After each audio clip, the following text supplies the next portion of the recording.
महाभारत से मिलते हैं ये 25 सबक। आपने जान लिए तो जीत जाएंगे जिंदगी की जंग। एक जीवन हो योजनाओं से भरा। जीवन के किसी भी क्षेत्र में बेहतर रणनीति आपके जीवन को सफल बना सकती है, और यदि कोई योजना या रणनीति नहीं है तो समझो जीवन एक अराजक भविष्य में चला जाएगा जिसके सफल होने की कोई गारंटी नहीं। भगवान श्री कृष्ण के पास पांडवों को बचाने की कोई योजना नहीं होता तो पांडवों की कोई औकात नहीं थी कि वे कौरवों से किसी भी मामले में जीत जाते। दोस्त संगत और पंगत हो अच्छी। कहते हैं कि जैसी संगत वैसी पंगत और जैसी पंगत वैसा जीवन। आप लाख अच्छे हैं, लेकिन यदि आपकी संगत बुरी है तो आप बर्बाद हो जाएंगे। लेकिन यदि आप लाख बुरे हैं और आपकी संगत अच्छे लोगों से है और आप उनकी सुनते भी हैं तो निश्चित ही आप आबाद हो जाएंगे। कौरवों के साथ शकुनी जैसे लोग थे जो पांडवों के साथ कृष्ण।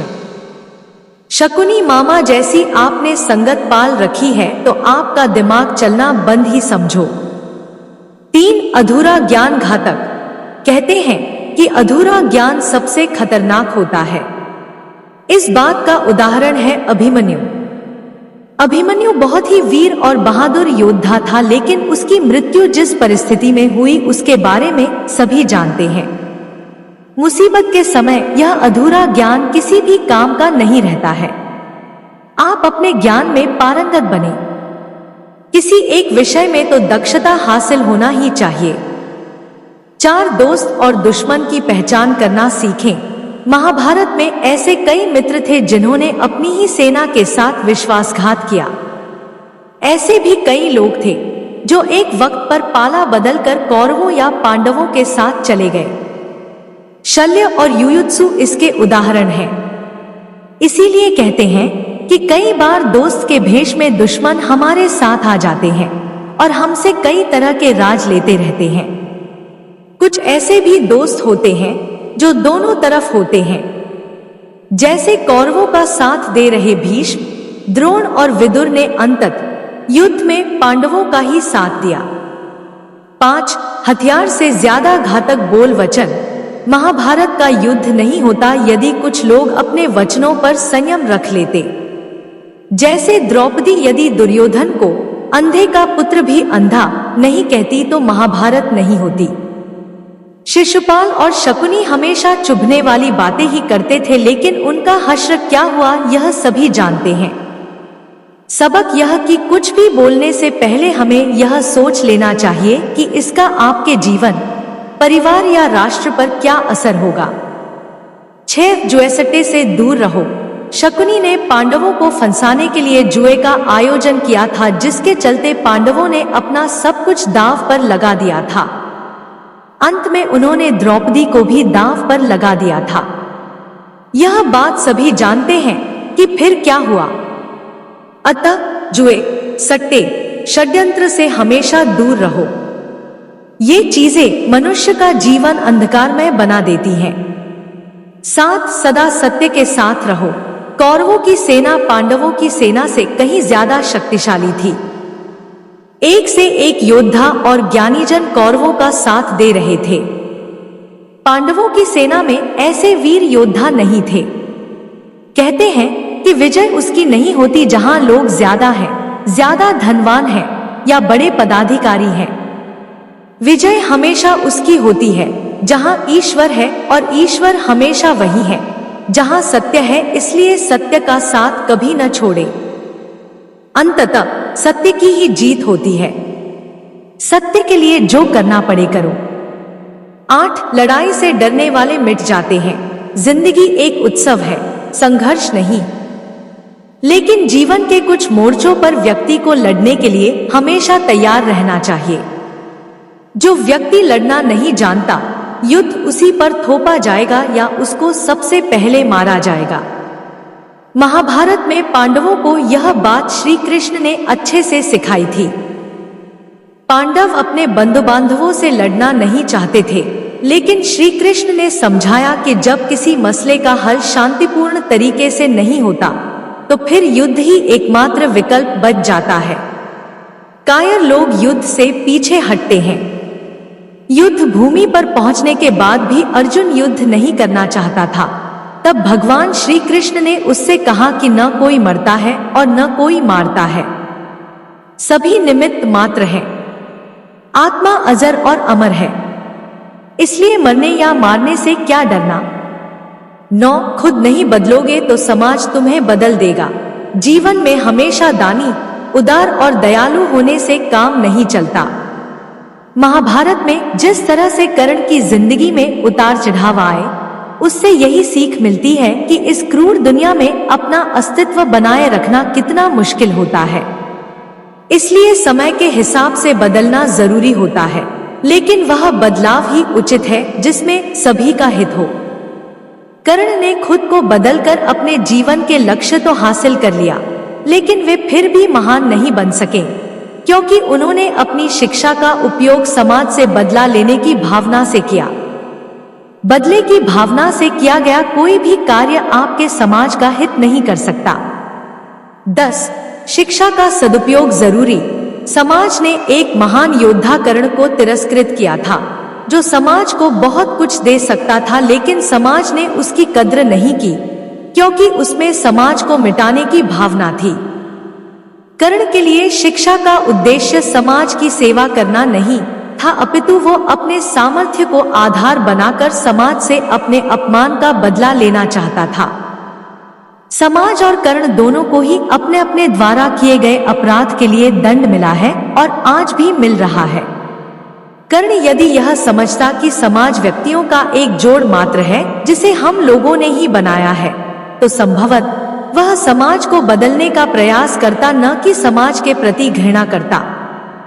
11 अच्छे दोस्तों की कद्र करो। ईमानदार और बिना शर्त समर्थन देने वाले दोस्त भी आपका जीवन बदल सकते हैं। पांडवों के पास भगवान श्री कृष्ण थे तो कौरवों के पास महान योद्धा कर्ण थे। इन दोनों ने ही दोनों पक्षों को बिना शर्त अपना पूरा साथ और सहयोग दिया था। यदि कर्ण को छल से नहीं मारा जाता तो कौरवों की जीत तय थी। पांडवों ने हमेशा श्री कृष्ण की बातों को ध्यान से सुना और उस पर अमल भी किया, लेकिन दुर्योधन ने कर्ण को सिर्फ एक योद्धा समझकर उसका पांडवों की सेना के खिलाफ इस्तेमाल किया।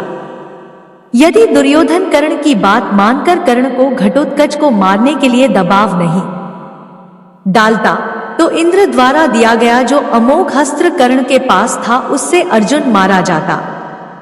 12 भावुकता कमजोरी है। धृतराष्ट्र अपने पुत्रों को लेकर जरूरत से ज्यादा ही भावुक और आसक्त थे। यही कारण रहा कि उनका एक भी पुत्र उनके वश में नहीं रहा। वे पुत्रमोह में भी अंधे थे। इसी तरह महाभारत में हमें ऐसे कुछ पात्र मिलते हैं जो अपनी भावुकता के कारण मूर्ख ही सिद्ध होते हैं। जरूरत से ज्यादा भावुकता कई बार इंसान को कमजोर बना देती है और वो सही गलत का फर्क नहीं पहचान पाता। कुछ ऐसा ही हुआ महाभारत में धृतराष्ट्र के साथ, जो अपने पुत्रमोह में आकर सही गलत का फर्क भूल गए। 13 शिक्षा और योग्यता के लिए जुनूनी बनो। व्यक्ति के जीवन में उसके द्वारा हासिल शिक्षा और उसकी कार्य योग्यता ही काम आती है। दोनों के प्रति एकलव्य जैसा जुनून होना चाहिए, तभी वह हासिल होती है। अगर आप अपने काम के प्रति जुनूनी हैं, तो कोई भी बाधा आपका रास्ता नहीं रोक सकती। 14 कर्मवान बनो। इंसान की जिंदगी जन्म और मौत के बीच की कड़ी भर है। यह जिंदगी बहुत छोटी है, कब दिन गुजर जाएंगे आपको पता भी नहीं चलेगा, इसलिए प्रत्येक दिन का भरपूर उपयोग करना चाहिए। कुछ ऐसे भी कर्म करना चाहिए जो आपके अगले जीवन की तैयारी के हों। ज्यादा से ज्यादा कार्य करो। घर और कार्यालय के अलावा भी ऐसे कार्य करो जिससे आपकी संतानें आपको याद रखें। गीता यही संदेश देती है कि हर पर ऐसा कार्य कर जो तेरे जीवन को सुंदर बनाए। 15 अहंकार और घमंड होता है पतन का कारण। अपनी अच्छी स्थिति, बैंक बैलेंस, संपदा, सुंदर रूप और विद्वता का कभी अहंकार मत कीजिए। समय बड़ा बलवान है। धनी, ज्ञानी, शक्तिशाली पांडवों ने वनवास भोगा और अतिसुंदर द्रौपदी भी उनके साथ वनों में भटकती रही। समय के खेल निराले हैं। जिस अम्बा का जीवन भीष्म के कारण बर्बाद हो गया था, उसने शिखंडी के रूप में जन्म लेकर भीष्म से बदला लिया था। महाभारत में ऐसे कई उदाहरण हैं जिनसे यह प्रेरणा मिलती है कि घमंड को पतन का कारण बनने में देर नहीं लगती है। 16 कोई भी संपत्ति किसी की भी नहीं है। अत्यधिक लालच इंसान की जिंदगी को नर्क बना देता है। जो आपका नहीं है उसे अनीतिपूर्वक लेने हड़पने का प्रयास न करें। आज नहीं तो कल उसका दंड अवश्य मिलता है। भगवान श्री कृष्ण कहते हैं कि आज जो तेरा है कल, बीता हुआ कल किसी और का था और कल आने वाला कल किसी और का हो जाएगा। अतः तू संपत्ति और वस्तुओं से आसक्ति मत पाल, यह तेरी मृत्यु के बाद यहीं रखे रह जाएंगे। अर्जित करना है तो परिवार का प्रेम और अपनत्व अर्जित कर, जो हमेशा तेरे साथ रहेगा। 17 ज्ञान का हो सही क्रियान्वयन। शिष्य या पुत्र को ज्ञान देना माता पिता व गुरु का कर्तव्य है, लेकिन सिर्फ ज्ञान से कुछ भी हासिल नहीं होता। बिना विवेक और सद्बुद्धि के ज्ञान अकर्म या विनाश का कारण ही बनता है। इसलिए ज्ञान के साथ विवेक और अच्छे संस्कार देने भी जरूरी है। हमने ऐसे कई व्यक्ति देखे हैं जो है तो बड़े ज्ञानी लेकिन व्यक्तित्व से दब्बू या खब्बू हैं, या किसी जंगल में धूनी रमाकर बैठे हैं। उनके ज्ञान से न तो परिवार का हित हो रहा है और न समाज का। ऐसे लोगों को कहते हैं अपने मियां मिट्ठू, खुद लिखे और खुद ही बांचे। 18 दंड का डर जरूरी। न्याय व्यवस्था वही कायम रख सकता है जो दंड को सही रूप में लागू करने की क्षमता रखता हो। यह चिंतन घातक है कि अपराध से घृणा करो, अपराधी से नहीं। दुनिया भर की जेलों से इसके उदाहरण प्रस्तुत किए जा सकते हैं कि जिन अपराधियों को सुधारने की दृष्टि से पुनर्वास कार्यक्रम चलाए गए, उन्होंने समाज में जाकर फिर से अपराध को अंजाम दिया है। अपराधी को हर हाल में दंड मिलना ही चाहिए। यदि उसे दंड नहीं मिलेगा तो समाज में और भी अपराधी पैदा होंगे और फिर इस तरह संपूर्ण समाज ही अपराधियों का समाज बन जाएगा। युधिष्ठिर के अहिंसा में उनके विश्वास को देखते हुए युद्ध के बाद भीष्म को उन्हें उपदेश देना पड़ा कि राजधर्म में हमेशा दंड की जरूरत होती है, क्योंकि प्रत्येक समाज में अपराधी तो होंगे ही। दंड न देना सबसे बड़ा अपराध होता है। 19 न्याय की रक्षा जरूरी। न्याय हमेशा उन लोगों के साथ होता है जो शक्तिशाली हैं या जो न्याय पाने के लिए प्राणपण से उत्सुक हैं। जिन्होंने अपने लिए न्याय मांगा है उनके साथ ईश्वर ने न्याय किया भी है। मांगोगे नहीं तो मिलेगा भी नहीं, यह प्रकृति का नियम है।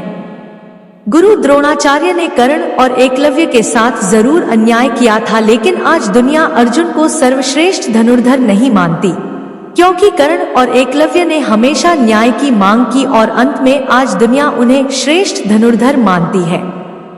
महाभारत हमें सिखाती है कि न्याय की रक्षा करना कितना जरूरी है, लेकिन यह भी एक कटु सत्य है कि न्याय सिर्फ शक्तिशाली लोगों के साथ ही है।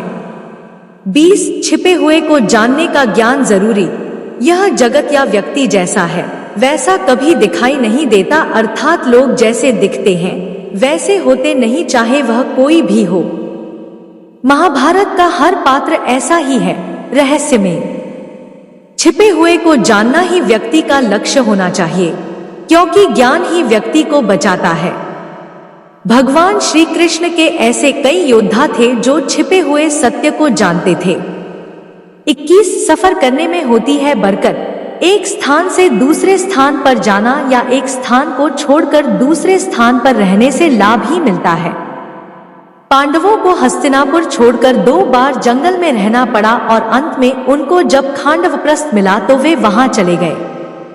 इसी तरह भगवान श्री कृष्ण को भी कई बार मथुरा को छोड़कर जाना पड़ा और अंत में वे द्वारिका में बस गए थे। कई बार लोगों को व्यापार या नौकरी के लिए दूसरे शहर या देश में जाना होता है। 22 गोपनीयता और संयम जरूरी। जीवन हो या युद्ध, सभी जगह गोपनीयता का महत्व है। यदि आप भावना में बहकर किसी को अपने जीवन के राज बताते हैं या किसी व्यक्ति या समाज विशेष पर क्रोध या कटाक्ष करते हैं तो आप कमजोर माने जाएंगे। महाभारत में ऐसे कई मौके आए जबकि नायकों ने अपने राज ऐसे व्यक्ति के समक्ष खोल दिए जो राज जानने ही आया था, जिसके चलते ऐसे लोगों को मुंह की खानी पड़ी। दुर्योधन, भीष्म, बर्बरिक ऐसे उदाहरण हैं जिन्होंने अपनी कमजोरी और शक्ति का राज खोल दिया था। 23. चिंता, भय और अशांति है मृत्यु का द्वार। किसी भी प्रकार की चिंता करना, मन को अशांत रखना और व्यर्थ के भय को पालते रहने से मृत्यु आसपास ही मंडराने लगती है। मौत तो सभी को आनी है, फिर चिंता किस बात की। कोई पहले मरेगा और कोई बाद में। चिंता का मुख्य कारण मोह है। जेल खान, दावाखाना या पागल खाना वह व्यक्ति जाता है जिसने धर्मसम्मत या संयमित जीवन नहीं जिया, बहुत महत्वाकांक्षी है या जिसने धन और शक्ति के आधार पर रिश्ते बना रखे हैं या जिसे अपनी संपत्ति की सुरक्षा की चिंता है। महाभारत को पढ़ने से हमें यही शिक्षा मिलती है कि चिंता मुक्त जीवन सबसे बड़ी दौलत है। 24. इंद्रिय संयम जरूरी। इंद्रियां कभी तृप्त नहीं होती। जो इंद्रियों के वश में है उसका पतन निश्चित है। बहुत से लोग आजकल किसी न किसी प्रकार की आदत या नशे के गुलाम हैं। ऐसे लोगों का धीरे धीरे क्षरण होता जाता है। इंद्रिय संयम आता है संकल्प से। महाभारत का हर पात्र संकल्प से बंधा हुआ है। शक्ति का संचय इंद्रियों को वश में करने से ही संभव हो पाता है। 25. राजा या योद्धा को नहीं करना चाहिए परिणाम की चिंता। कहते हैं कि जो योद्ध या राजयुद्ध के परिणाम की चिंता करता है वह अपने जीवन और राज्य को खतरे में डाल देता है। परिणाम की चिंता करने वाला कभी भी साहसपूर्वक न तो निर्णय ले पाता है और न ही युद्ध कर पाता है। जीवन के किसी पर मोड़ पर हमारे निर्णय ही हमारा भविष्य तय करते हैं। एक बार निर्णय ले लेने के बाद फिर बदलने का अर्थ यह है कि आपने अच्छे से सोचकर निर्णय नहीं लिया या आप में निर्णय लेने की क्षमता नहीं है। हमारी वीडियो आपको कैसी लगी? अच्छी लगी हो तो लाइक, शेयर और सब्सक्राइब जरूर करें। धन्यवाद। जय श्री हरि विष्णु।